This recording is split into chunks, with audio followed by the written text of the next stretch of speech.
It takes 2 or 3 hours of sunshine, and it's kind of fascinating to think, those strong winds there up above the ground, and we need to just warm up this air in the lowest levels of the atmosphere. It lifts out, and then that strong wind air transfers down to the ground and brings that strong wind with it. And so it's going to be 9, 10 o'clock or so. So we're actually timing out a pretty nice late March start. Late morning is when the strong winds start to develop. In the afternoon and evening, the winds will just be unrelenting. It's going to be a several-hour strong wind event. Cold spots down to the 20s. That's just Gallup and Moriarty. We're below freezing, but just barely in Grants. Held at close to 40 overnight in Santa Fe.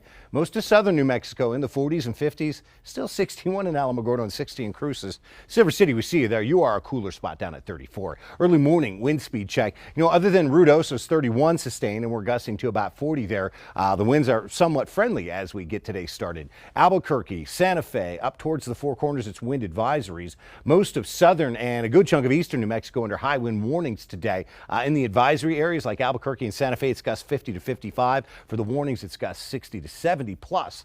Central southern eastern New Mexico, the site of extreme fire danger as well. Forecast wind gusts, well, here they are getting into the 40 and 50 range already by 11 a.m. when those wind advisories take effect, and strong winds continue right on through the afternoon and evening. I would say by 7 and 8 o'clock this evening after sunset, that's when the winds will start to step down. We're very concerned about dangerous fire weather conditions. Blowing dust and haze, it's a medium concern. We have had frequent precipitation events. High potential for wind damage, especially on the mountains, and we'll be watching for power outages too.